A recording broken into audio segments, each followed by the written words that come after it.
Hey, welcome to Guitar Knobs, the guitars, gear, noise, and nonsense podcast, hosted today by these knobs. Tony Dudzik, Pick Guardian. Hey, everybody. Welcome to the Guitar Knobs podcast. I did it wrong again. Hey, it's me, Todd Novak. I've been talking all this. Hey, it's me, Todd Novak. Welcome to the Guitar Knobs podcast. That's how we do it on the dang old show. Ding dong. We're thrilled to death that you're listening to our show tonight. Woohoo! Or yes. Today, or whatever day it is. To it. Yes. It's just me and Tony. Rob, again, is, under a pile of amps. And Jared is making humbuckers and all kinds of... And hanging TVs. And hanging TVs, yes. So that's what he's doing. Yes. Anyways, but more importantly, we do have on the show a certain person. Who are you? Oh, me? Yes, you. Yeah.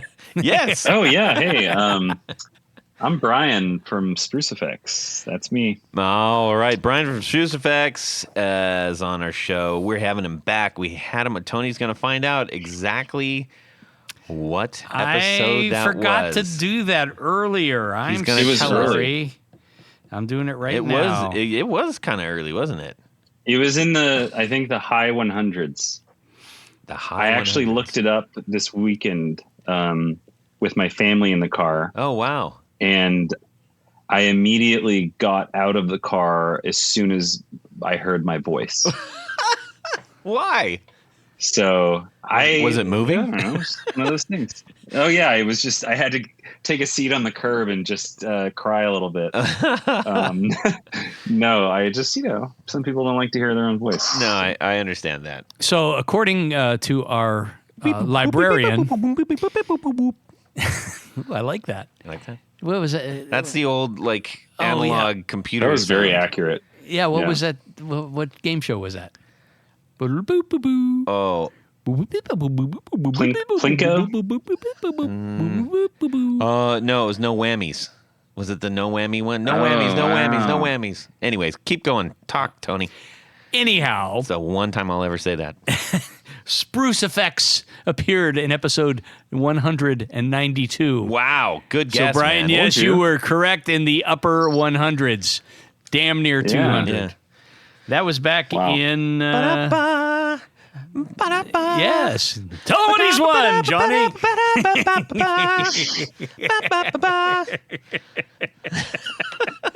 Anyways, this is called filler. This is going to be episode 387. 387. Wow. So wow. kind of double, almost exactly. Almost exactly. Pretty good. Wow. Pretty good. Yes. I like it. Should have been 3 episodes ago. Yes. So, anyway, we're going to talk to Brian here from Spruce Effects about a new line that they have just developed. And by the way, where can people go see the things that you're doing, Brian?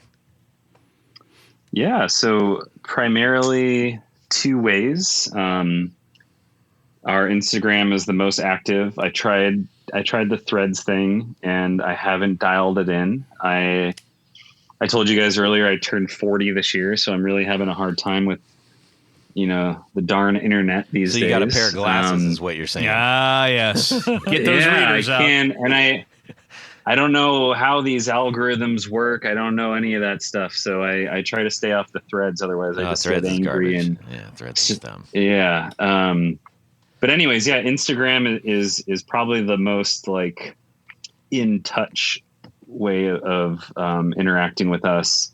And then we have a website, obviously, and we have a newsletter, which is pretty popular. We're pretty happy with our subscription, and we don't send a ton of stuff out on the newsletter. So if you get something on the newsletter, it's probably important, at least if you care about what we're doing. So if you're interested in finding out the finer details of what's happening over here, the newsletter is probably the best place, and casually browsing Instagram is the next. Yes. Yeah. Don't overdo it, people.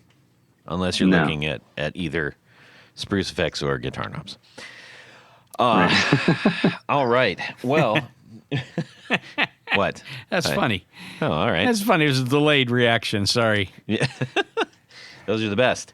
All right. Well, we have a lot to talk about, and we're going to get on with it. Do we have any announcements? The announcements are we are gearing our giveaways back up, so I've got some things organized. I love it. So we'll start that again next week. We've got a handful of things. Mm-hmm.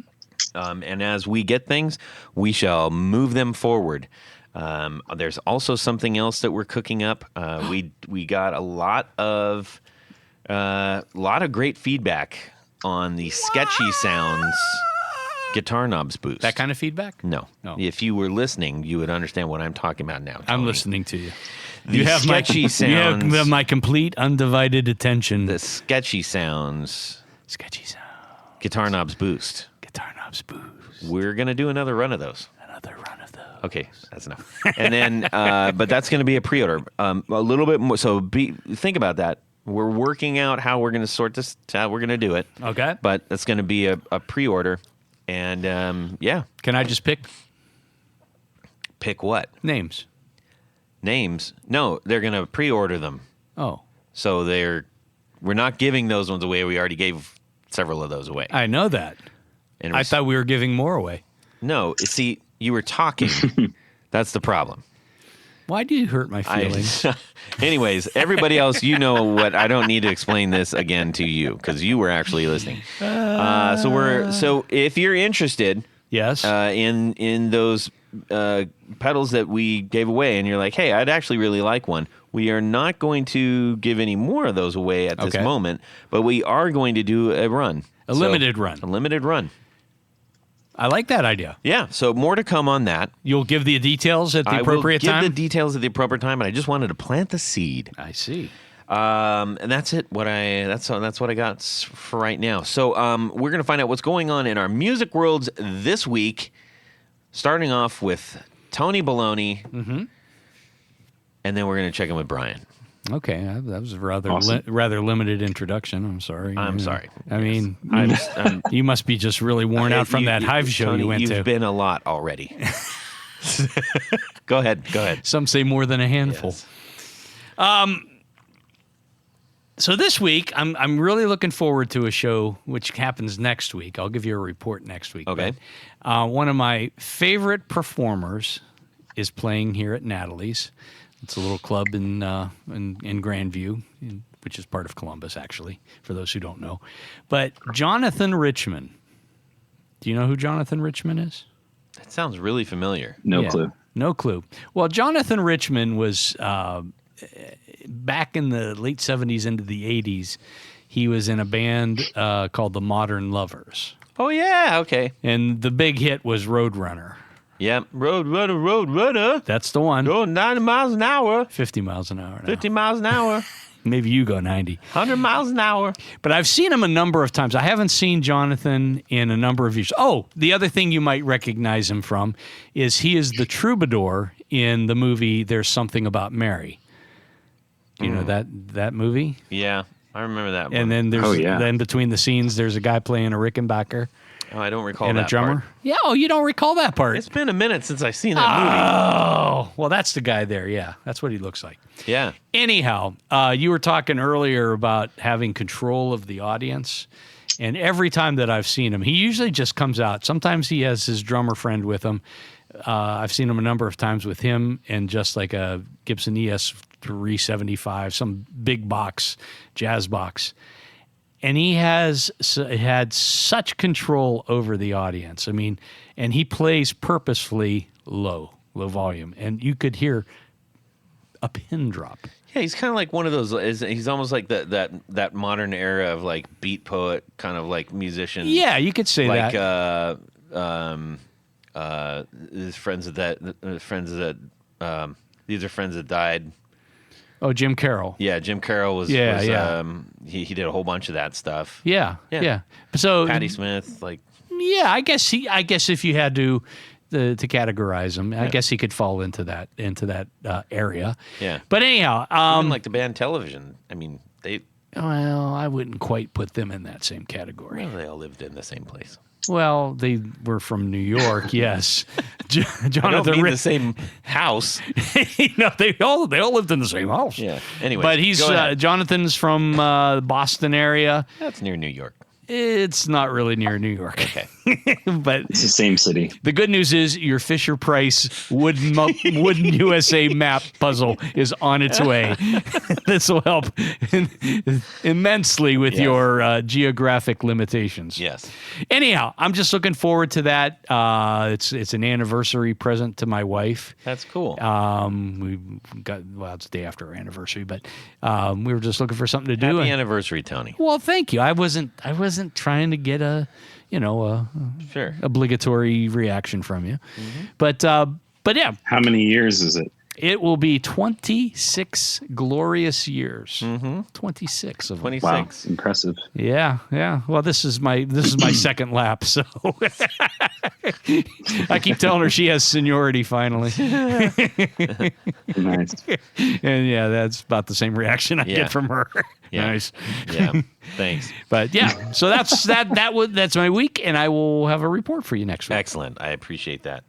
Let's see, Brian, what's going on in your music world this week? Well, first I have to comment on Jonathan Richmond. He has a great video with Andrew Bird. Do you know Andrew Bird? That sounds familiar. Andrew Bird. I'm not sure. Enlighten us, my friend. Andrew Bird is a pretty popular indie musician. He plays violin and whistles a lot, Oh, which sounds kind of dumb. You're like, oh yeah, he just like whistles and plays violin, but actually he's a very talented guy, and he has like an hour long. Yeah, check it out on YouTube. It's pretty cool. cool. He's got an NPR Tiny Desk concert. Yeah. I love those concerts. Yeah. Oh, yeah. That one's good too. I've seen Andrew Bird live, also, and it's pretty good. And he's from If you New don't York, like it, too. it's kind of boring. Yeah. There you go. Ah, cool. Yeah. Anyways, by way of yeah. Illinois. Yeah.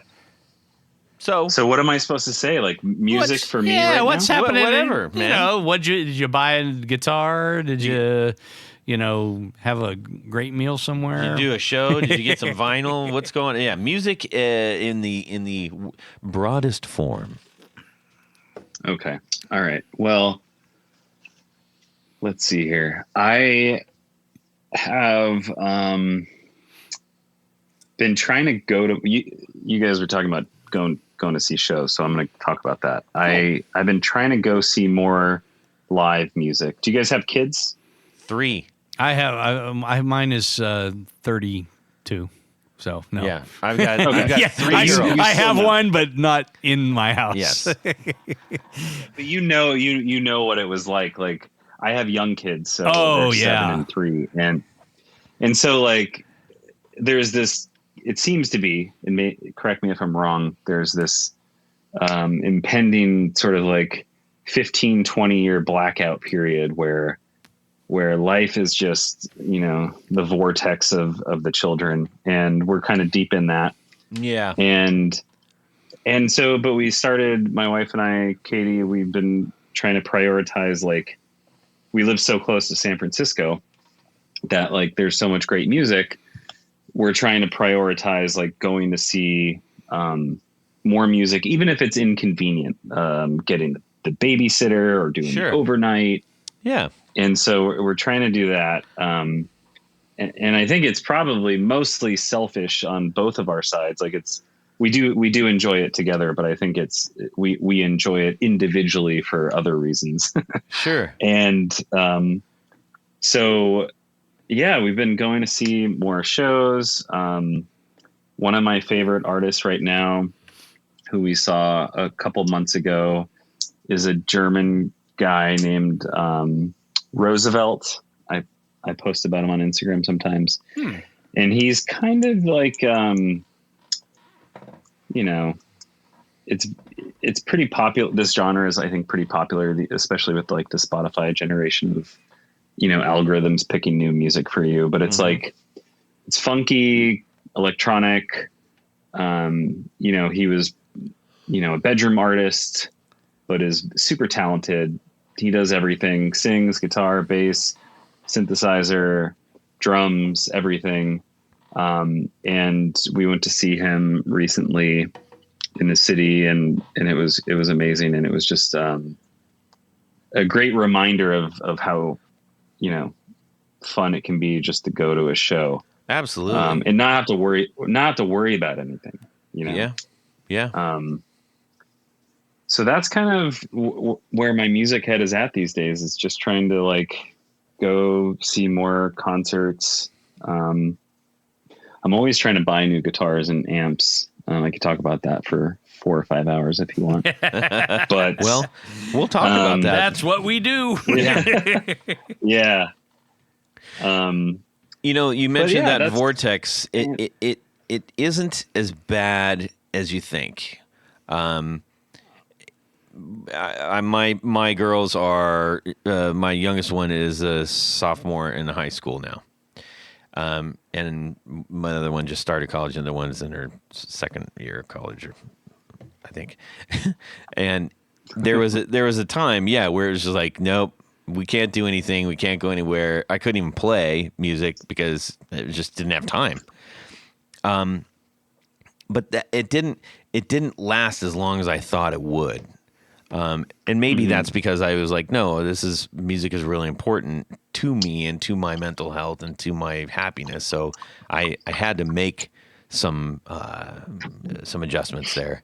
But the cool thing is, even if you can't do that, this is for all the newish dads out there, expose the kids to the music that you like early on. I think that's good advice. It's because yeah, my girls are so much more informed on music compared to their counterparts, and they'll talk about in class and like, oh, does anybody know who blah blah blah, and like my daughter raises her hand, they're like, really, you know who that is? Or they come in with band shirts, like my old band shirts, and they're so like like X, Joan Jett, like, or the Cult, or Psychedelic Furs, or whatever it is, Iron Maiden, and all this stuff, and they're like, you know what that is? And, yeah, we listen to it, and the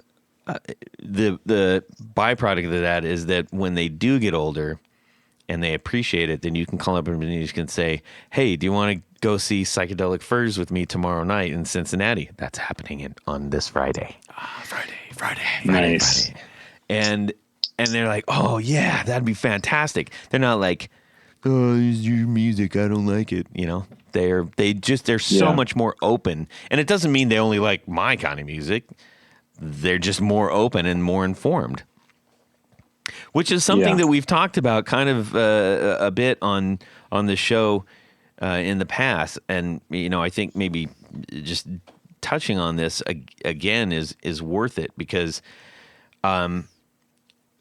we as adults were exposed to a lot more things and at our age than the kids are now, because of that, like the algorithm society. When you listen That's my favorite band. The Algorithm Society. Yeah, that is a great band. That's a great record name too. I may have to borrow that.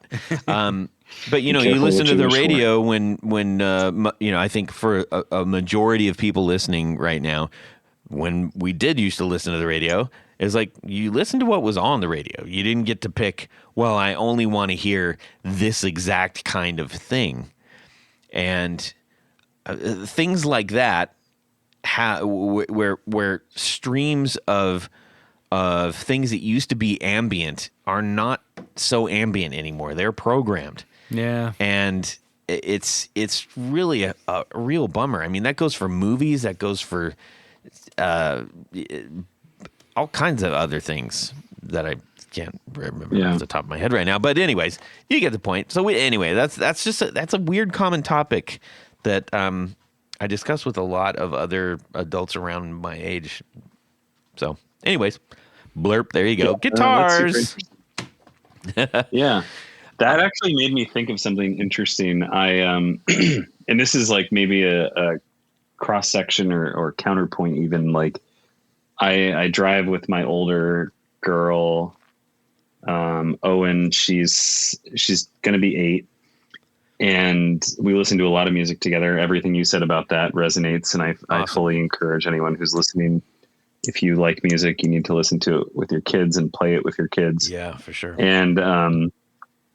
And we do this dance of, it's not the radio, like you said, but it's a form of the radio. So, our cars are like kind of linked. So like if mom is driving our other daughter to daycare and she's listening to Spotify, I can't listen to it because we don't have the like the shared plan, the family thing. So I have to listen to Slacker Radio, which is like, it's another streaming platform, and I don't pay for it.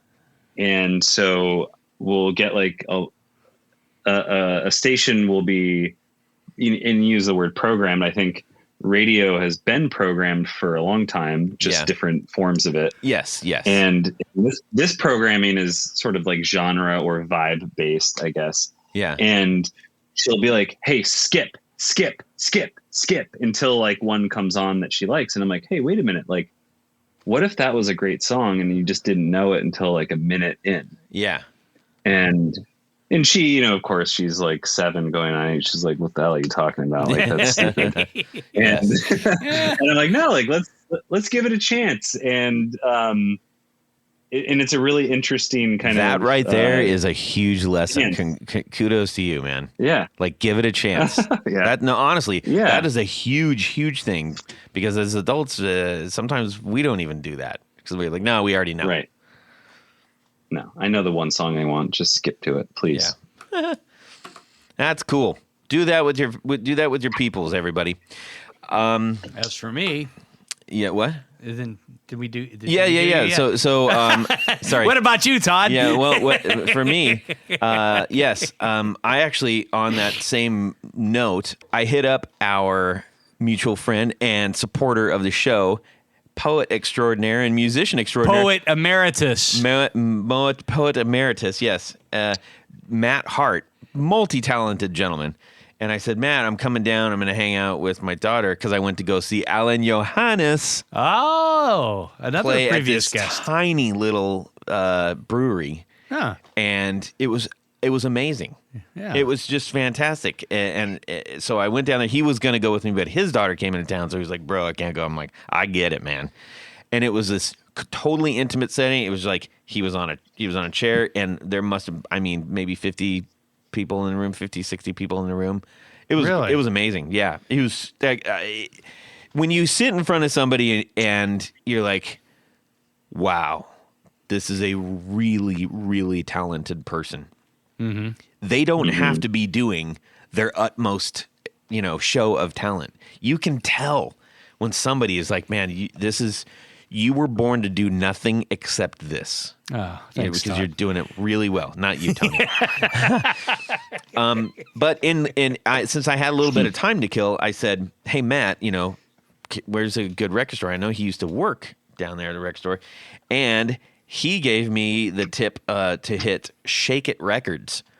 And it was a huge place, and there was like all the jazz was downstairs and all the rock was upstairs. And I was like, this is great. Nice. So nabbed a couple. Did they have country and western? They do. All righty. They got them all. They got it all. They got both kinds of music. They got both kinds of music, country and western.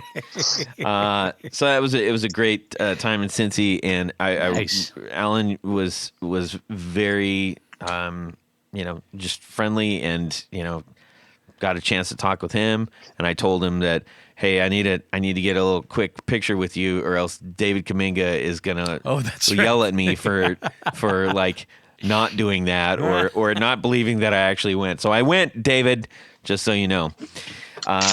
David Kaminga, also a great friend of the show and a great supporter and a huge fan of Alan and all of the Alan stuff. So nice. Yeah, there we go. Wow. Woo, doggies. Cool. Action packed. We got lots of stuff to talk about. That's it for the show. That's it. Yeah. That being said, what we're about to do What? is... We're gonna get to the 4 on the floor, but I just want to remind everybody, if you got your own 4 on the floor, the best way to connect those is through Tour Gear Design's patch cables. What if you have 8 on the floor? You can do that. You can have 72 on the floor, and they're gonna help you out. How? Well, they make the most affordable, best, durable, easily connectable patch cables that we have found, that we've come across. And that's why we talk about they're it. space savers, too. They I'm are told. absolute space savers. You're going to be able to fit at least another pedal on your board, I would say. So what are you going to do? You're going to go to tourgeardesigns.com. You're going to fill up your cart, and then you're going to go to the checkout, and then you're going to, in the coupon area, put the guitar knobs. It's going to save you 15% off your order. What? 15%. That's a big percentage.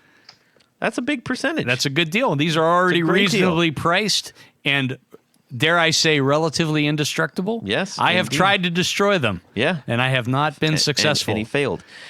So, thank you to Tour Gear for sponsoring our 4 on the floor. Tony? Let me get a little bit of this.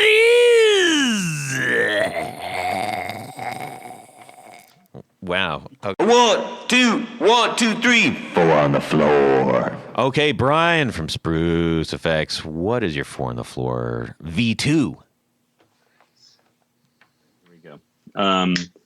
So I'm going to probably disappoint many people because a lot of my stuff, or not a lot, but a couple of my things are vintage. So I have been really kind of thinking about envelope filters a bit. So I had this old Mutron 3 and it was broken for a long time and I fixed it. And so I've been kind of playing with it a fair amount and learning about it. And I'll give a shout out to my brother, who's a deadhead. He's a wharf rat, as they say. And I never really experienced the Grateful Dead until I hung out with my brother as an adult. And so I can't say that I'm a huge Grateful Dead fan, but I love reading about and analyzing, guitar players' effects usage and whatnot. And Jerry is a cool study in that. And so this pedal in particular, I think it is extra special. And I never really saw myself as anyone but like a fuzz kind of guy. And so it was a cool, it felt inspirational. Let's just say that, to dig a little bit into the circuit to get this thing working again. And when I played it, I was like, oh, okay, I get it. This is a special thing that sounds a very special way. Mm-hmm. So that's one. Is that good? That's good. But how complicated is the circuitry on one of those? It's very. It's you can replicate it digitally. I don't know too much about the newer stuff that they're putting out, but it's pretty complicated as far as analog circuits go. But the actual sort of complex part is quite simple in its design. Mm-hmm. So it's not like 15 stages of modulation or whatever. It's pretty simple, but it's a really cool idea that got implemented really well, which I think a lot of people or companies in the 70s got right. Oh, that's cool. Yeah. Yeah. I was always curious. Our buddy Jared is a big Mutron fan. And, I have one of those. I got one of those.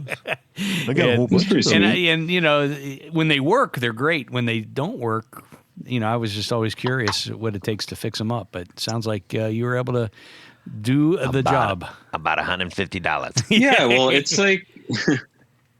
it's kind of like old amps. They're just easier to work on. There's no surface mount parts. Right.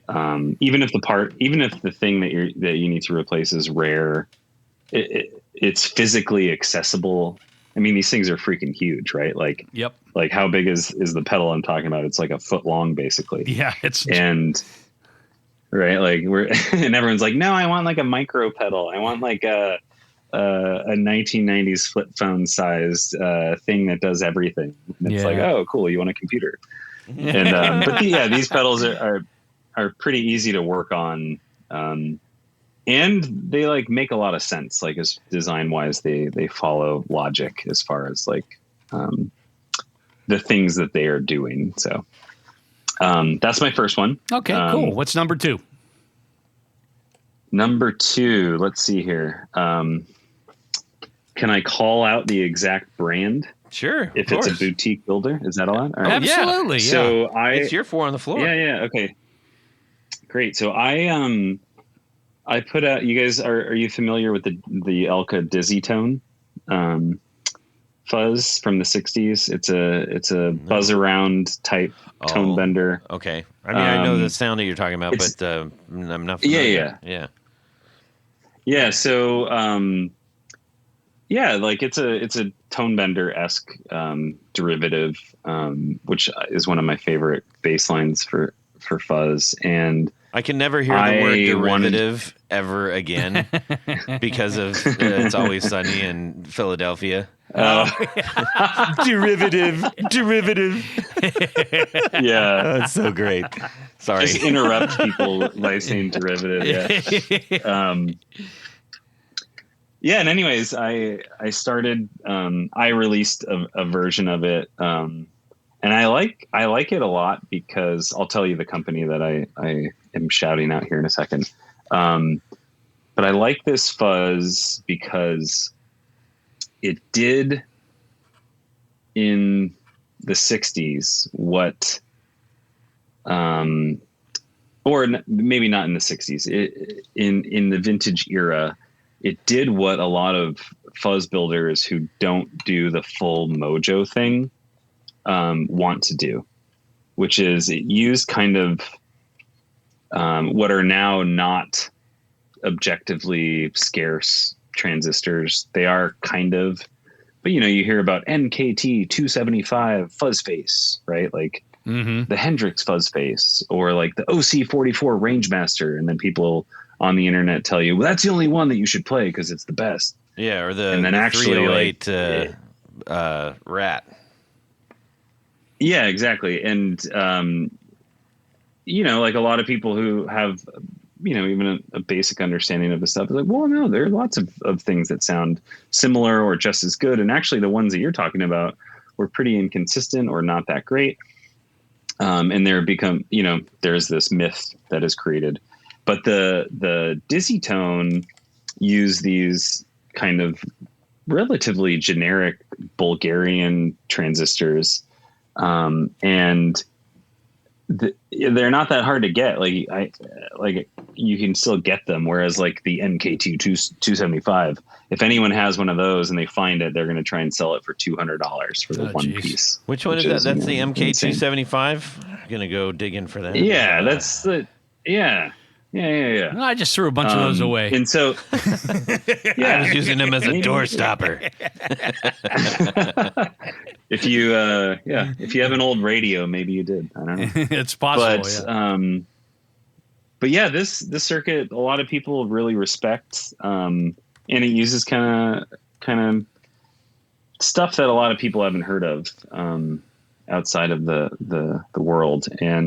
But I borrowed an ear effects, EAR effects, Dizzy Tone from a friend to kind of learn more about the circuit, because the vintage ones are $1,000 and there's a 87% chance that it sounds like crap. And so I got this pedal and I just fell in love with it, and I voiced mine, I guess, off of that one rather than a vintage one, which is what's more common when people are cloning vintage circuits. They try and voice it, right, and make it sound just like the one unit that they were able to hunt down and find. And what was the name of the unit that you tried to model this after one more time? Who makes it? It's ear effects. Ear like your got ear. it. Yeah. Ear effects in the pedal is the dizzy tone. So I got to play one of those for a few weeks and poke around, and they did a nice job seemingly recreating this thing. So I use that as kind of the baseline. And yeah, so that's my second one. The third one, and this is going to be a letdown. Why? I love big muffs. I love big muffs. And then the follow-up question is like, well, which one? And I'm going to say it. They all sound the same. Oh, all big muffs sound the same. I love big muffs, and I cannot lie. Yes. Yeah. Creating distance from the caller. Creating distance from the caller. Yeah. I don't actually think they all sound the same, but I've played enough actual big muffs and big muffs from other builders that I think if you have like the big muff sound in your head, and this is where I'll kind of qualify it. And you're 16 years old and you hear a big muff sound on a record and you're like just learning to play guitar.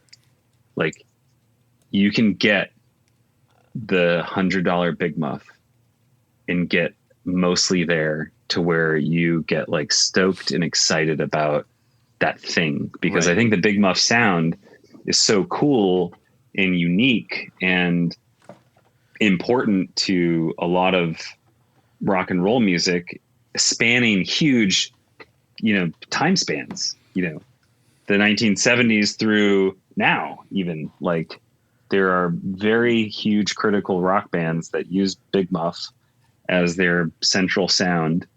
And I think if you're like 16 and you're picking up guitar and you listen to Dinosaur Jr. or Smashing Pumpkins or, even, earlier stuff, if you just get the $100 big muff, like you're going to get almost there to where you're like, hell yeah, this is like the sound that I heard and the sound in my head. And like, this is like playing, it feels really good. Right. So I'm not going to call out a specific big muff. I just wanted to like put that out there. I'm always going to have a good sounding big muff. Can you at least narrow it down to on your board? Oh my gosh. Okay. Okay, what color was it? Silver. I don't know. I like the triangle big muff. So if I were to pick like a builder, I mean, Electro Harmonix makes one. I haven't played the newish one. I like how you just said, I mean, Electro Harmonix makes one. No, they make like that reissue, like little box triangle muff.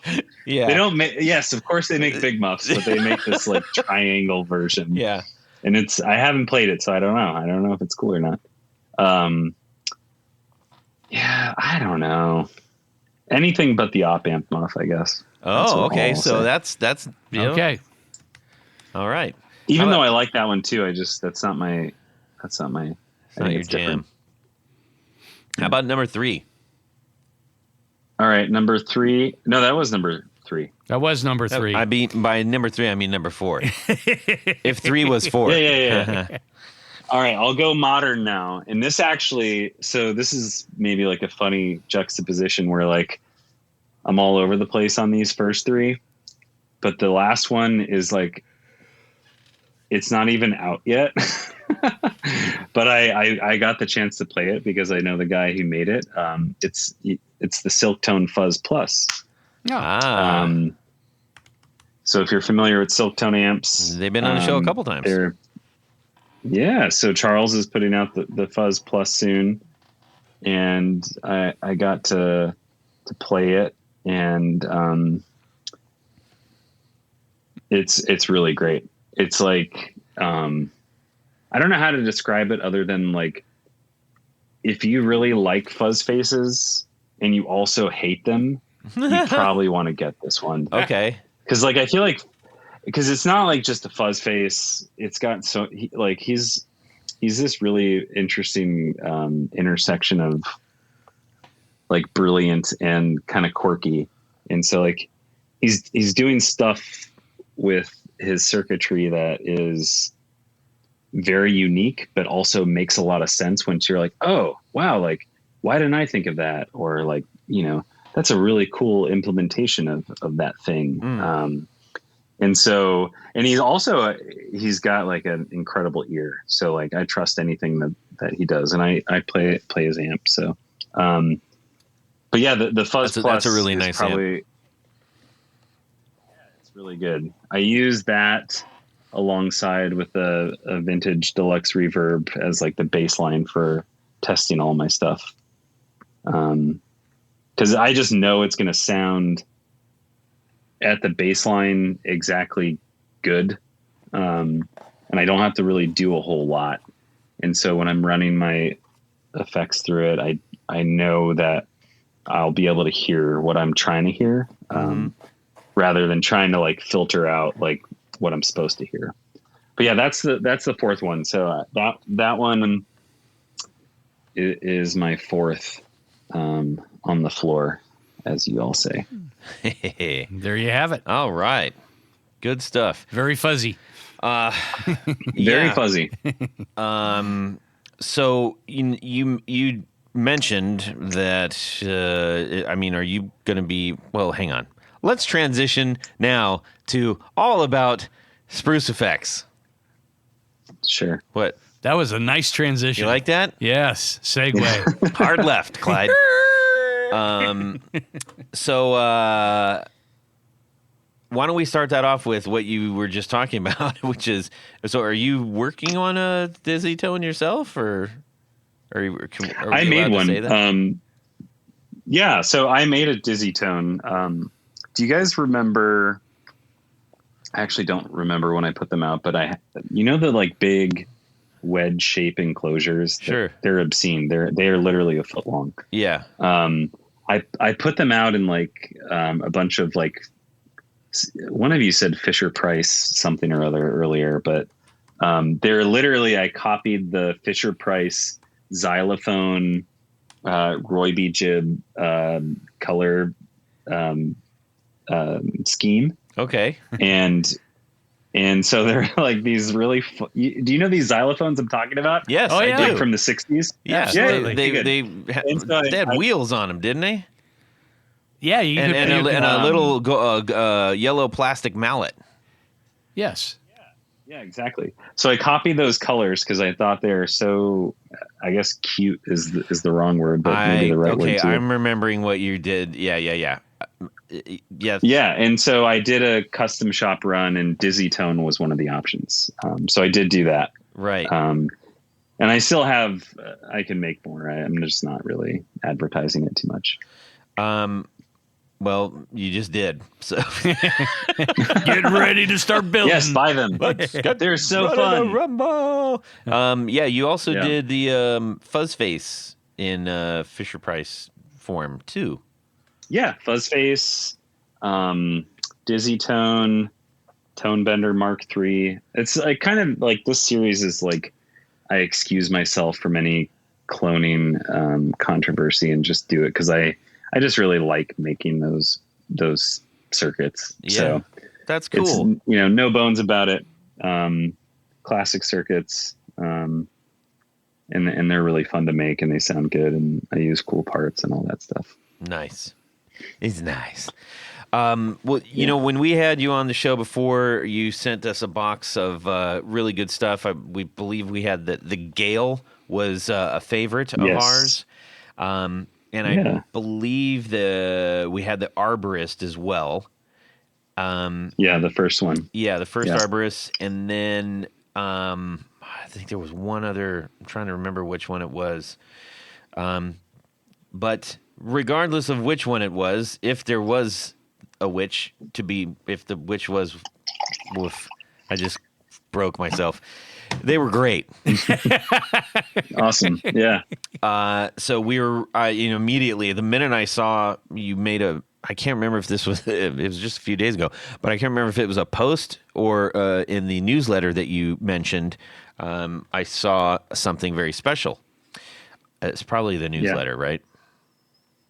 Probably. I posted one or two things about it. I'm bad at Instagram, but I'm pretty sure it was a newsletter because I was going through email and then I was Were you doing that at work? No. No. I was distracted. No, by Tony. humans. And I was really struck by this because visually, I think it's absolutely stunning. Yes. You are working on what's called, what the kids on the street are calling, Junior Ranger series. And if the rest are anything indicative of this, I mean, really outstanding work. I mean, outside and in. Yeah, thanks. So we need to find out more about this. What is the genesis of the Junior Ranger series, and tell us all about it. Well, before we do that, can we talk about this beautiful wooden badge that comes as part of the gift package? It's amazing. I can't wait to put that on a jacket. Yeah, you should wear it. I love it. Yeah, I'll cover that in the genesis, the origin story. Excellent. So we put out the Americana series, which is like, I don't know. I've tried to figure out like what the real ad copy should say, and I don't really know. But basically, I describe it differently every time. It's this. I had this idea where like I really like national parks, and I really like the national park system, and I think the United States does a lot of things really interestingly. And one of the things I think we got like very right. Yes. Outside of a few things that we don't have to talk about, but the national park system at its core is like this idea of preserving natural beauty. And I really kind of resonated with that as a younger person. And so I was like, you know what, I want to put national parks on guitar pedals, but like in a interesting twist, and not like, oh, just like it is the national park. It's more like an interpretation of the national park. So like for example, the naming convention doesn't necessarily follow the name of the national park. Sure. Like Volcanoes, for example, is actually Volcano National Park, but we call it Volcanoes. So it's not like a one-to-one interpretation of the park or how people who don't play guitar experience it. Mm-hmm. But we really wanted to make a line that was, you could say homage or respect to these cool places. And I also got kind of obsessed early on with in this idea of the posters and the lithographs that came out just in amazing. The 1930s. Yeah, the 30s to the it's so good. To like and the late 50s travel posters are just incredible. Yeah. And it was from the WPA and this Art Deco vibe, and like I think if like I were to ever get rich, I would probably like the only art that I would spend a lot of money on was like original prints of these things. That's cool. I wouldn't buy like Andy Warhol's or anything. I would just buy these like old posters. But like yeah, and so it felt so good. And the artist I worked with was Jordan at Pine Box Customs He's Effects. great. Yep. He's amazing. And it just like everything came together perfectly. There were two downsides though, or drawbacks, I guess, not downsides. The first one being they are very time consuming to make. Like I design these circuits with, the phrase like no expense spared. Right. Like I wasn't trying to be efficient, because this wasn't like an exercise in efficiency. It was me trying to accomplish this like vision of this kind of dumb thing that I had in my head. That's when the best stuff happens, man. Yeah. And it was great. And I loved, how everything turned out. And so, yeah, it wasn't efficient, to make, so that the two things are really just cost, and availability. Well, I'm going to draw a that parallel kind of manifest. really quick. Sure. You just said that it wasn't efficient to do. And it's like, you know what else wasn't efficient to do? Those time-consuming original posters. Like they could have just put type and said, come visit, and called it a day. Right. And they didn't. Right. They said, no, we need to honor the extent of impact and beauty that you will see when you get here. Well done. Yeah. Yeah. And also like to speak to that, like, they were employing people to do that. Yeah. Like that was the goal. It wasn't to create a beautiful poster. It was we need to give this artist enough billable hours to fulfill this need of Americans at the time. Yeah. And I'm not employing like anyone, but yeah. But I guess the idea resonates. So anyways, time to build and which is related to availability. These are like the two big things. Like I built a couple Badlands, which is sort of like a Univibe-esque pedal, but totally analog, totally, vintage spec, as far as you can get to the LDRs and the lamp. It's like running, a 15 volt lamp. An incandescent light bulb exists inside of this pedal, which is kind of funny. Yeah. And it takes a couple hours to make, which is like, that's why it's so expensive, which means I can't make that many of them. And it also means that not very many people can buy them. Right. Because it costs so much. And so this very simple, but also complex problem that I ran into after designing the Americana series. And I guess I could have predicted it. I'm just kind of an idiot, but I was like, hey, is there a possible solution? And so I was thinking, in all of my research for this project, I learned a lot about like the junior park ranger program in the United States. Like it used to be much bigger than it is now. You could go to you could go to Joshua Tree and go to the visitor center and like earn your badge for being a junior park ranger. Well, hello. What's your name? My name's Bobby. Well, Bobby, exactly. You're going to be a park ranger today.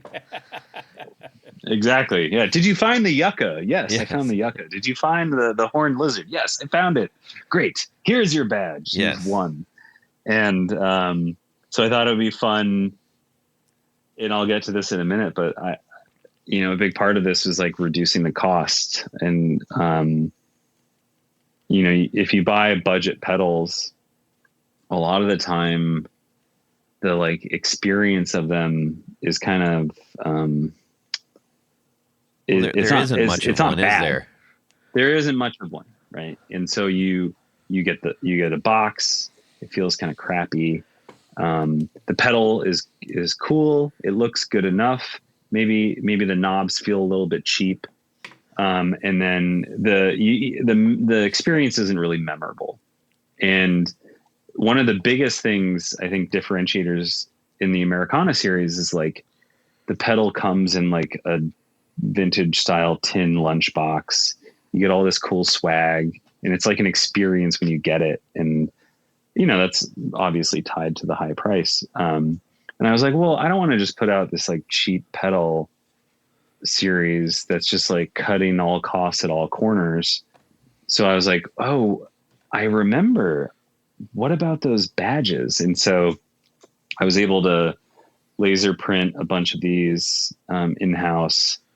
And I mean, maybe people will think it's kind of dumb, but like to me, that type of case candy or swag or whatever you call it. Yeah, it's like maybe you won't wear it, but like you might smile when you open the box. Or and you might even just put it with other things that you collect that you really like, that mean things to you because of those experiences. Yeah, totally. And that's like what I wanted to put, like a personal, because I really liked designing them and I really liked making them, and I sand every single one, and I put the pin on the back. Katie and I do it in our kitchen, like, and I want people to know that there's still, like, this pedal is $119, like, but I'm never going to put out something that doesn't have like a personalized, like, hands-on touch to it. Cause that's not really the point. I don't really care about, doing that. Yeah. Well, I think that's very admirable. And I know that it's one of the things that a lot of the builders, specifically pedal builders, struggle with is, I want to do this, but I also want to be successful at it. And there's a couple ways that can happen, or a couple ways that by success, that might mean I can make money and quit my day job, or I can become, internet famous or whatever it is. And a thing that people can get tripped up in, and this isn't just the pedal stuff. This is that anything that is being made that is not mass produced, you can still take on the mentality of like, well, I want to make a pedal that everybody like has to have on their board. Well, then it's probably might not be as extraordinary as you might want it to be, because everything doesn't have to be, and maybe even shouldn't be for everybody, unless it's Big Muff. But anyways, so I think what you're doing is admirable. When you're locking into something like this, you're getting the craft. And I'm going to tout the show here for a second, because that was honestly a huge reason to do this, because there are people making great pieces of work, however you want to categorize that work, that don't get the visibility. But it's so important, because we as guitar enthusiasts love to collect things and connect ourselves to them. And this is yet another fantastic way to say, I have actually made a connection with this pedal, with this builder, with this brand, and that makes me feel good. And at the end of the day, that's what, like, I think it's just super duper important. Yeah. Totally. Yeah, that makes a lot of sense. I mean, there's so much cool stuff out there. People get paralyzed, and I actually, if I can, I sent out a newsletter. I don't remember when, a couple weeks ago or 10 days ago or something, and it was kind of announcing this Junior Ranger series. And one of the big points of it was like, I'm not a marketing expert. I'm not a salesperson. And it's frustrating as like a craftsperson, like you were just kind of talking about, like, that in order to do the thing that we want to do, we have to kind of do the other learn stuff. This other thing. Yeah. Right. Yeah. And it kind of sucks. I actually kind of find it kind of fun. But a lot of people don't know that $250 overdrive they bought, like, is using parts in it that, like, my $120 pedal is going to use. Right. And it's not because they're bad, they're good, and they're good. And the other company knows that they're good, and they're going to satisfy the life cycle of the product and whatever. But you associate a cheaper price with less quality and a higher price with more quality, even though the reason why that company is charging $200 or $250 for that overdrive is because they have a marketing team of like 6 people, and they have a business manager who's making 6 figures, who's, running spreadsheets all day. And, and like that, to the end consumer, makes the product's more accessible and more sort of universal, but it doesn't make them better. And it sure as heck doesn't make them sound better. Right. And it doesn't make them last longer necessarily. So I hope that people, you know, can see that, like in my case where I have very little overhead, and I don't have like a huge operating cost to the business. And I found a way to like streamline manufacturing and maintain my like building integrity, and also make $120 guitar pedals. Yeah. Well, you know, and that's actually something that we talk again often about, which is I'll get into conversations with other builders and they'll say like, hey, you know, do you got any tips on how I can move the needle and blah, blah, blah. And I mean, from just my own perspective, if you make something that you don't necessarily have to make 500 of them or 1,000 of them. You can make 10 and just make them a certain way, and then make the next 10 the certain. Like, there's a collectability aspect of that. So like, a cost also isn't just on quality. Is this exclusive? Do you have something that not everybody else can have? That's what, you know, that's kind of, to me, those things that really excites me when I'm able to do that. Yeah. And that's kind of like what the original Americana series was all about, is like I would love to make 1 million of these, but I literally cannot. Yeah. And if you're spending $400 on this thing, you probably find value in that idea. Right. That like me sitting in my, you know, office, like at 11 PM on a Tuesday, that is exciting. Like that is like something that you resonate with and you want to be a part of that. Yeah. Yeah. And totally. It's really just kind of about that in some ways. And then for the Junior Ranger series, I'm just trying to adapt the circuits, which I really like, into a format that is, like I said earlier, it's really just about like, can I make more of them faster for less money? Yeah. And that's kind of what we accomplished. And still be proud of your brand and know that it's not, I'm not detracting from your brand. No. And I mean, there's so many like $99 pedals. Like, I purposely did not like hit that price point because I want to be like close to that, but like also maybe I kind of want people to make a conscious decision to. Yeah. Yeah. Yeah, exactly. That's where a lot of people struggle, that threshold of like, it's enough for me to care and now want it versus I can totally buy it, but do I really think it's that special? Right. And that's kind of the little badge thing also. Like you'll get a pedal from Amazon and it may have cost $60, but like it smells like, when you open it, it smells like, you know, like a plastic factory in China or something. Like it smells like, oh, cool. Like a human has not touched this in months. Yes. Kind of thing. Yes. And that's like, some people don't care, and it's just about the dollars and cents, and that's cool too. Yeah. But I didn't want people to open it and be like, oh, Brian and Katie like didn't actually have anything to do with it. I want them to know that we did, right? Kind of thing. So, So, yeah, we want to talk about the ACADIA, which is right in front of us, and this is the first. Are you going to do each of the Americana series in this, or just select? Yeah.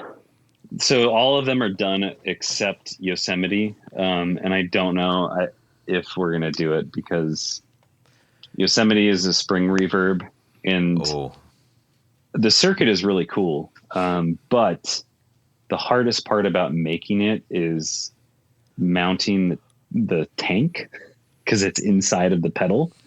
So there's this like spring and bolt mechanism that we designed to like mount it. And it's annoying as heck to put together. It just takes a long time. And I haven't figured out how to, like, I could just, pay someone to program something that sounds the same, like digital, but I don't really want to do that. So I think if I can figure out a way to make it under like $180, because I don't want it to be like, hey, we're making Acadia for $119 and Saguaros for $119 and Volcanoes for $119 and Badlands for $129, and then Yosemite is $300. Right. It's cheaper than the other one, but it doesn't really like vibe with the right. So if I can figure out a way to manufacture it fast and reliably, I'll do it. But right now it's just the first 5. Gotcha. When you do figure that out, it will be worth it. I hope so. Like that's where people will be like, no, I get it. This isn't like the other ones, and I'm paying to be able to kick it, essentially. Right? Yeah. Yeah.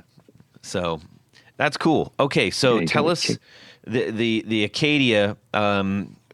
Just a brief overview of that. It's basically the same circuit that you have on the Americana series.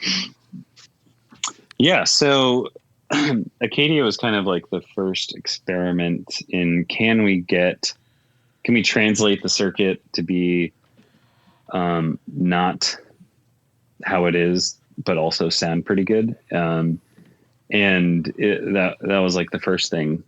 So the original Acadia has like all new old stock parts. It's all germanium. And so like whether or not you think those types of things sound better, like the reality is like you have to spend more time with those parts to get them to sound okay. Right. That's like just the fact. You have to measure stuff. You have to audition them. You'll get 500 transistors and 400 of them are garbage. So that's like, oh, well, how does that factor into the cost of manufacturing? Right. And so we translated the circuit, adapted it to be based on silicon. So it's like more of a silicon based fuzz. Uh-huh. So these parts are readily available and they're consistent as hell. They're actually way more consistent than the germanium counterpart. So like, which is kind of funny because I'm like kind of throwing myself under the bus. Like if you buy 10 Junior Ranger series Acadia, they're going to sound more similar to each other than the originals. Yeah. And not because like, that's just part of the thing.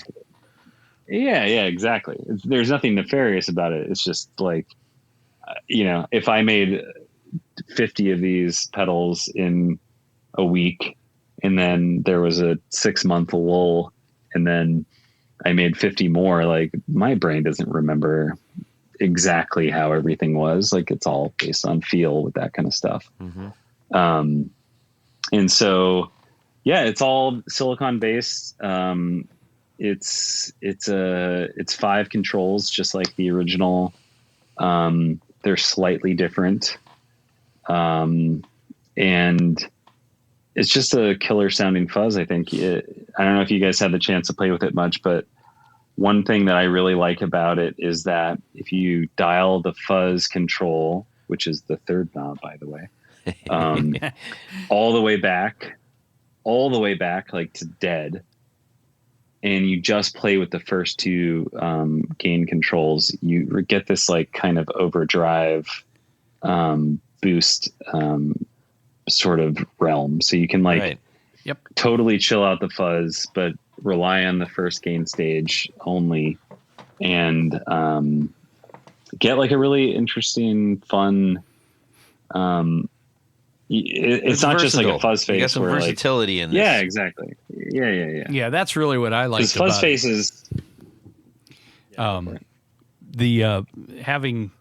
I mean, you can really dial in a lot of different things. I'm not a huge a fan of the fuzz, but I do appreciate a good overdrive and a little bit of fuzz. But I think the thing that sets this one apart is what you're calling your depth knob. And that is, I'm guessing that it's how much bottom end you're filtering back in or cutting back out. Yep. And I found that trying with different guitars like single coil, it's nicer to have a little more of the bottom end, but humbuckers. Different amps too. Yeah, I mean, yeah, it really does. I ran it through my Vox and my Marshall, and I was like, wow, this is radically different. Well, obviously. Yeah. But that's where that the depth and the bias, especially both of those, like that. I mean, it made it like completely different pedals every time you twisted it. It was great. Oh yeah, and if you ran with the bias control all the way basically off, or I guess that's full voltage. Yeah. I mean, it's a totally different pedal than if you put it 50%, or when you get up into the upper spectrum and it starts spitting at you. That Yeah. that's a little less useful, shall we say?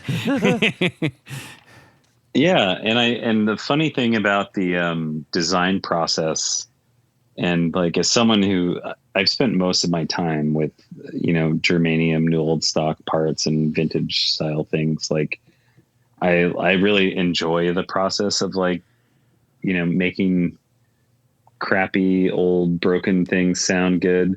But like I've made probably, a couple dozen of these now, getting sent out to demo people and getting ready for the release. Like they sound all the same and it's so consistent. And I'm like, oh my gosh, this is like kind of a revelation for me, where like the bias knob behaves how I intended it to, because I designed it that way. The snozberries taste like consistent snozberries. Across all the yeah, exactly. And it's funny because like like people who operate in my world are like a little bit allergic to the consistency of modern stuff. And it's great. It's like the pedal that you guys have and played sounds exactly like unit number 26 that, I put the backplate on last night. Right. Like it's the same. And that feels pretty cool. Like I hope people are excited about that. And, Nice. It's going to be good. How about tell us about the artwork on it? 'Cause I'm an absolute sucker for artwork. Yeah. So I used the artist Jordan from Pine Box Customs for the original stuff. And for no other reason other than like speed or iterative process did I go this route. Like It's okay. It's not going to rip the Band-Aid off. Yeah. So I used AI to design the baseline of the art. So this is probably like, I don't know, maybe an hour each design of prompting. Yeah, it takes a lot to get that right. Like it's not, you don't just push a button and all of a sudden you're done. You really got to work with AI to make it useful. Yeah, and kind of like my sort of rationale for it is like, and I use AI a lot in my day job, is that I'm never going to be a good illustrator. Like I know that I don't have that talent. I can practice it for the next, 30 years and maybe become competent, but I'm never going to become as good as Jordan. AI is at illustrating a concept of an idea. And so what I focused on was like not outsourcing the hard part, quote unquote, to the AI. It was more about, I can be in control of the outcome, but also not be responsible for the sort of not creative, but like technical, stuff of the art process. Right. So I got pretty good at, or I have gotten pretty good at, like, talking to AI about art. And luckily, like, the vision that I had for it was like a simple task for it. Like, it wasn't like a complicated thing that I was looking for. I wanted black and white. I wanted mostly line art. I fed it some of the original imagery. I prompted it based on, you know, the characteristics of the posters that we were talking about earlier. Like, like none of it is revolutionary at all, but it was like careful. I was careful with it. Yeah. Well, it actually is revolutionary. I'm gonna. It is. It's the more that you work with it, and it sounds like you and I have a few things in common there. It is absolutely revolutionary. We just recently used something in a campaign that I was like, I mean, if we tried to shoot this, it was like we couldn't do the thing that we really wanted to do. And when it came down to it, it's like, what do I really? Is it more important to have it done a certain way? And this is analogous to pedals in some aspect and guitars. You know, do people care if I sat by the fireplace and spent 2 months carving the body, or do they want to play because it looks cool and it sounds great? Yeah. And, right. Yeah. It is helpful in ways that I don't think that we truly realized until those of us who have got our feet wet in it are just like, oh my gosh. This opens up all new possibilities. Yeah. It's not replacing anybody, really, because... Yet. Yeah, well, no. I mean, it's like what we use, just really briefly, what we use it for is like, I'm not replacing a photographer because a photographer or something like it because the client didn't have the budget for that anyways. Right. So it's a non-issue. Right, exactly. And if it's enabling people to bring their ideas to life, as you said, it's like if you're going to build pedals, guess what? You're also going to be a marketer. You're going to be a businessman. You're going to be a technician. You're going to be a part sourcer. You're going to be a blah, blah, blah, blah, blah, blah, blah, all that stuff, right? And if that is helping you to do the thing that you truly want to do, which is make a really great pedal and get it in somebody's hands and have your vision realized, then that's the right tool. Yeah, totally. Well said. 100%. Yeah. Now, you know how I could tell that there was this was generated by AI? Because there's three eyes on the No, the store. crane has 12 toes in the crane in the foreground has 12 toes. 12 toes? That's not true. Is that true? He's kidding.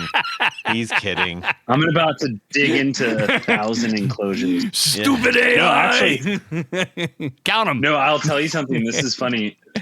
So this is a family-friendly show, right? Like I can't curse or talk.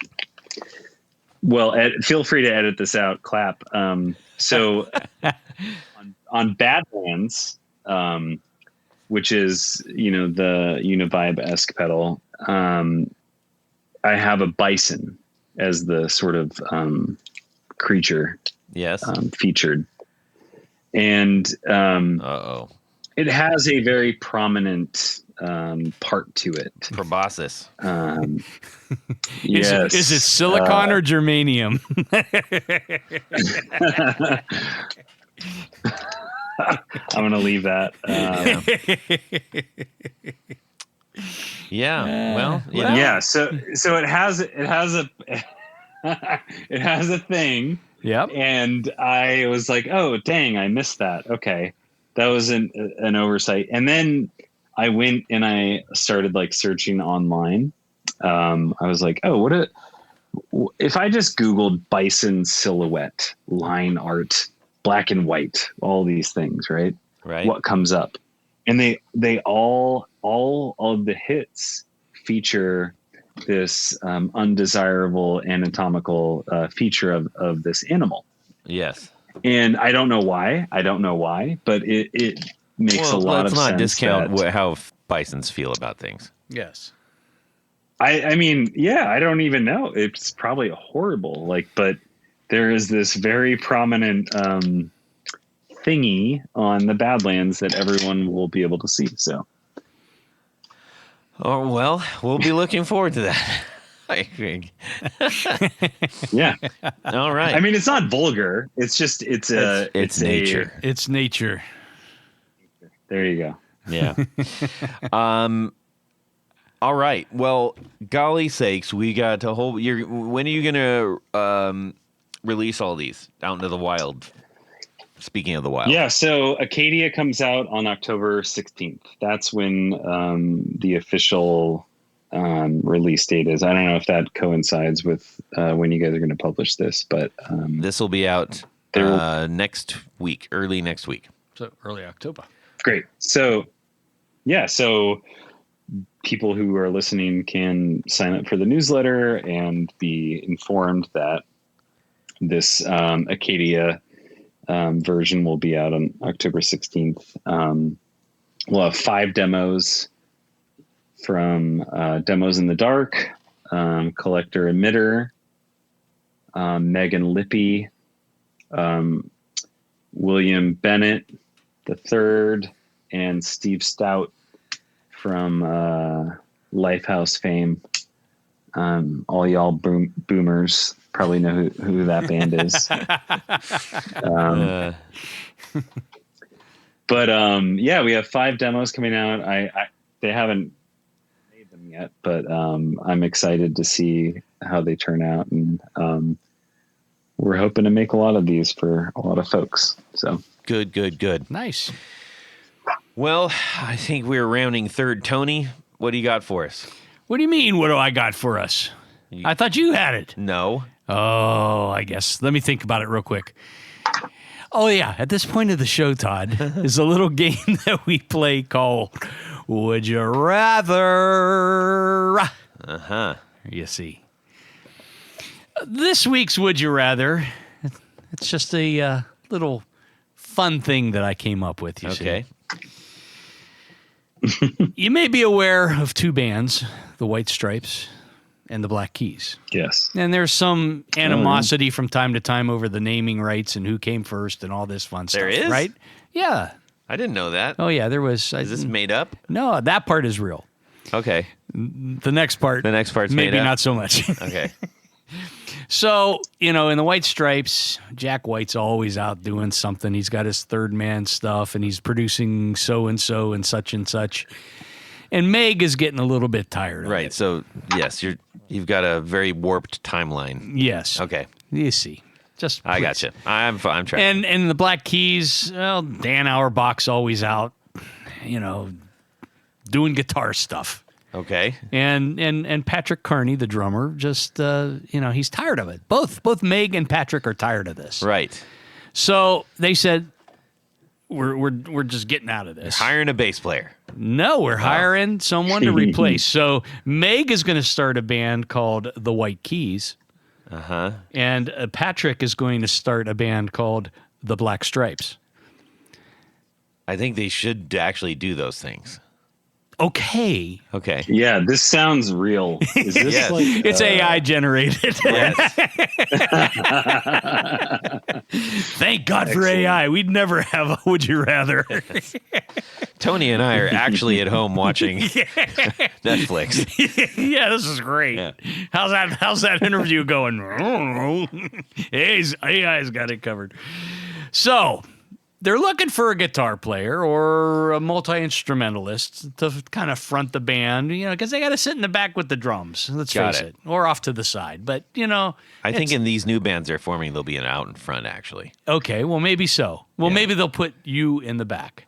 So they're looking around, and both bands, both Meg and Patrick, have stumbled upon your musical resume, Ooh. you see. And they have very generous offers. Okay. If you want to join the White Keys Yes. or the Black Stripes. Yes. Now, which one would you rather play with Meg in the White Keys or with Patrick in the Black Stripes? B, what guitar and amp would you choose for this endeavor? Well, That's a open entry. That's not Isn't would it? you rather. That's not a would you rather. That's at a all. would you rather. Would you Yeah. rather? Okay, so would you rather Well- play with Meg in the White Keys? You didn't figure out. Well, isn't there like, well, we want to sound like exactly like this. So, like Meg's gonna go. You know what? I want an ESP Viper with EMGs, and No, it's a very simple. Would you rather play with Meg or would you rather play with Patrick? okay, A or B. And then if we want to, And then give us your answer, and then give us what guitar and amp okay, that you would All like right. to play Well, in all that right, well, musical endeavor. You go first, Tony. Of course, I'll go first. It's funny when Meg first started playing in the White Stripes, I don't think she could really play drums. And after subsequent, sitting behind the kit, she actually, I think, got somewhat good at playing drums. Sure. Now, Patrick was I always. think she'd really appreciate hearing that. Yeah. Tony. Well, she does. She listens to the podcast Yeah. every week. Patrick, I think, was already a pretty decent drummer, but I think I would like to join Meg Okay. in the White Keys, and I'm going to play a vintage Fender Bass 6 through 6 AC30s. Boom. Wow. Done. Boom. Wow. Assertive. Okay. So I got that whole Brian May thing going on with the AC30s. Yeah. And it's loud, and it's a bass 6. Ooh. Oof. All right, Toast. Can you hold that thing? All right. All right. Brian, what about you? Oh my gosh. Okay. I think I'm going to do,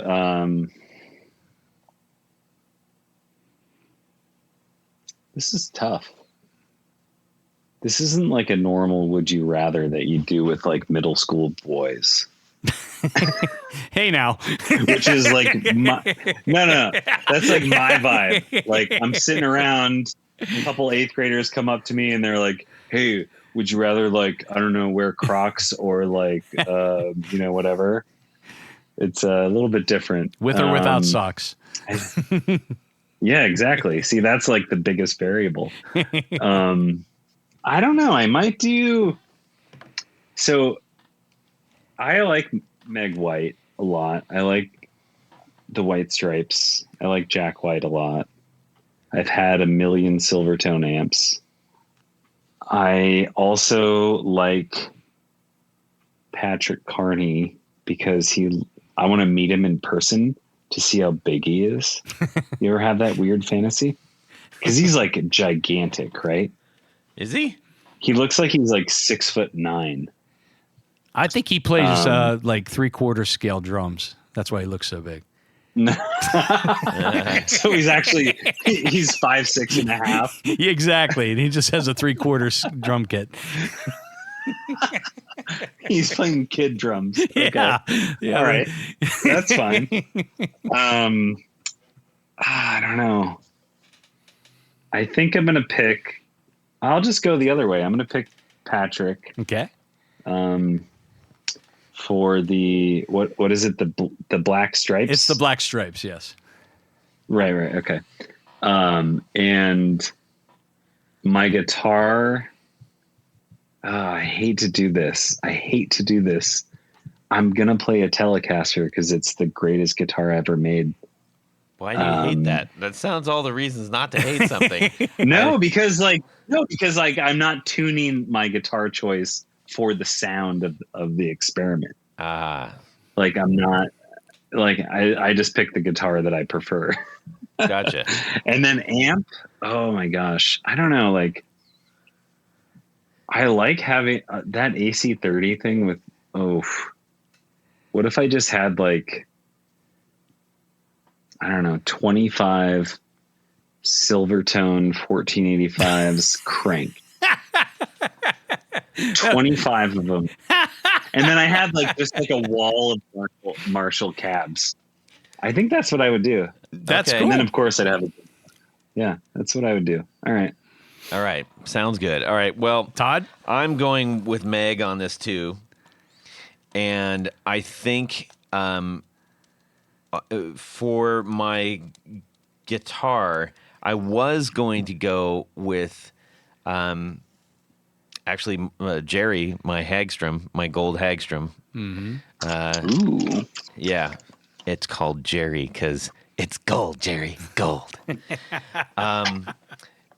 But I think I'm going to go with a Chase Gullet Cobra design with a Brandon Wound P90 in it. A single P90. Wow. Very specific. Can you add a sitar buzz bridge on that? No. But what I am going to do, I'm going to see your guys' multi-amps, and I'm going to have 4 Mini Chiefs, Greer Mini Chiefs. Ooh. Wow. Yeah. Into a Fender. What's the 10? Is it the concert? The Super. The Super. Yeah. Yeah. The big wall of 10 speakers. Oh, yeah. Yeah. That's what I'm doing. Nice. Yeah. Whoa. I know. This was actually kind of fun to think about. It's no bass 6, but Well, no, for good reason. Yeah. I mean, you have 20 watts. I think I have like 1,000 watts. But Yes. okay. But those 20 watts, I don't know if you guys have ever heard the Greer Mini Chief, but oh my goodness. Woo, that sounds good. they're glorious. Yes. Your sound man will love you. Yes. That's a good one, Tony. That's right. It sounded like crap at the beginning, but it winded up pretty good. Well, see, you have to, it's like a fine wine. Sometimes you have to let it decant a little bit. Yes. You see. I guess so. Yeah. I don't know how you'd know that, but let's. I like Ripple. It's good. It's yeah. a good wine. We need Manischewitz. Yeah. We need to thank a few people, and then we're going to let our yes. pal Brian go here. Yes, I almost forgot because at this part of the show is a special group of people we love to thank. These are our executive producers. Now, an executive producer helps make this show possible. How do you become one? Quite easy. Head over to patreon.com/The Guitar Knobs. Check out a couple different levels in which you can participate. Become a friend, a hero, an all-around nice person to the podcast. Word them up on the level. Yeah, that's right. Each level comes with some very nice thank you gifts, you know. Opportunities to win giveaways. We're going to have more. There's We're more coming coming. around There's the more corner. coming, but in addition to all that great stuff, there's one thing more. What would that be? Get to have your name written on the thing. Well, that was a little easier, but to translate, that was you get to have your name read on the thing. And that's what I'm going to do right now. So special thanks to these executive producers, John Sebastian, Trevor Ellenberg, Cameron Pampas, James Bell, Brett Hogarth, Gregory Randall, Don Kloss, Ralph Gottschalk from Wonderful Audio Technology. What? Rusty Sneeden, Vader and Pedals, John Halverson, Rick Calhoun, Trevor Gunberg, Elad Mizrahi, Richard Kendall, James White, Justin Jones, John Esterly from Rear Effects, Anthony Lathrop, Stefan Lamb, Michael Senchuk, Ken Sayers, Darren Gregory, Tom Brazen, Eric Merrow, and Plutone. Yes. But wait, Todd, there's more. Because there's a special group of executive producers. We call them our Grand Poobahs. These are the creme de la creme, the top of the heap, the A number ones, and they wear a fez upon their head whilst listening to the podcast. Indeed. So special thanks to these Grand Poobahs. Anthony Gemalero, Billy Spitfire Unlimited, Bob Crouch, Brian Robison, Cody Foster, David Kaminga, David Tyndall, Enrico Fernando, Fox Hill Studio, Hex Matos, James Pennington, John Williams, LSJ Music Company, Matt Hart, Michael Van Zant, Michio Murakishi, Moon Guitars, Paul Von Eppinger, Sam Jett, Steve Keys, Tyler Casey Rhines, Zach Oswald from Brandon Wound Pickups, and Pedro Vasquez. Thank you. Indeed. We truly do thank you. We could not do this without your help, and more help is always appreciated and needed. All right, Brian, we need to say a ginormous thank you for you sharing your time. And I know how much you want to go hang out with little Ivy over there. I was really great that you introduced her. What a little sweetheart, I'm sure. And we needed to, why don't you tell people where they can go get the stuff, man? Yeah, so thank you guys. You can get the stuff on the website. You can also join the newsletter, which is, like I said before, the best place to find new news about what we're doing. And then Instagram is our most, active social channel. So got it. Now, when this releases, it'll be just before you announce or have them available. So people, if you hear this and you're like, I can't wait a second longer, just shoot them an email, and I'm sure at least sign up for the newsletter. You'll get some information. Come on, do it. Yeah, for sure. Okay. Yeah, the newsletter is it. That's really it. Sounds good. Tony. Head over to pickguardian.com. Check out a couple of things that I do. What do? I make custom pickguards for guitars. How do you get one? You just get a hold of me. Tell me what you need, what you're trying to do, and I will take very good care of you. It's your chance to make your guitar even more yours. Love it. All right. You can shoot me and DM on Instagram at Guitar Knobs. Would love to hear from you. Tell us who you are. Tell us whatever you want. We love connecting with you guys out there. How about some four on the floors and we some need some would you rathers? Yeah, there haven't been as many flowing in as I would like, and I don't know. Do we have to incentivize this or something? I'm not really sure. I'll go shirtless for an episode. Please don't.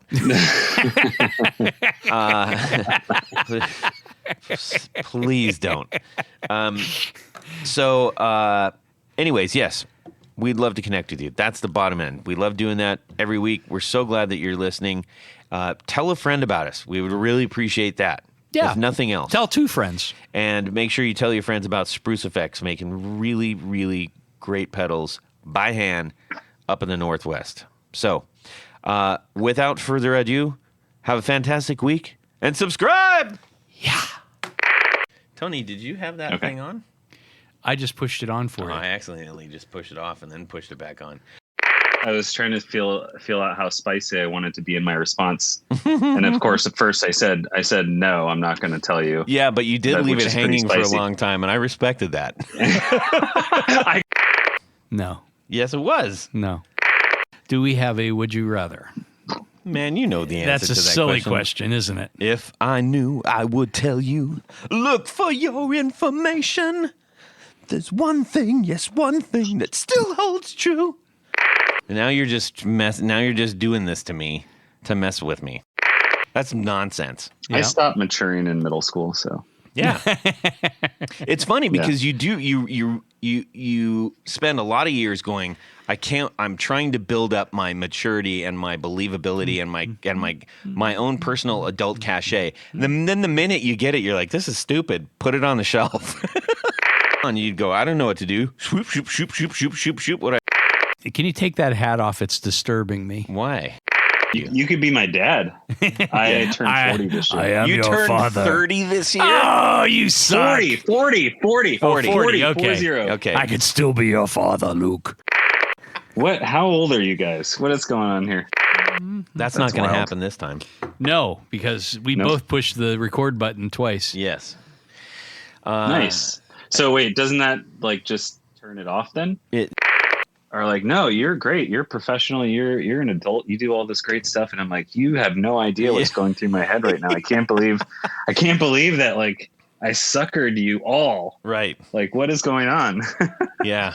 Let's not be exhausting with the rest of the program. How about that? Sure. I'm exhausted already. Cool. We just learned a whole bunch of stuff, didn't we? We did. That was a big share fest right there. I appreciate that. Should have saved it. Yeah. Yeah, I'm going to take a nap. And away we go. Well, that's it for these knobs. Please visit our Patreon page at patreon.com/ facebook.com/theguitarknobs. Visit our website at theguitarknobs.com for all of our past episodes, 4 on the Floor blog, and other good stuff. You can connect with us on social too at our Facebook page and share your gear and stories on our Facebook group. Also, be sure to check out our Instagram at Guitar Knobs. Catch you next time.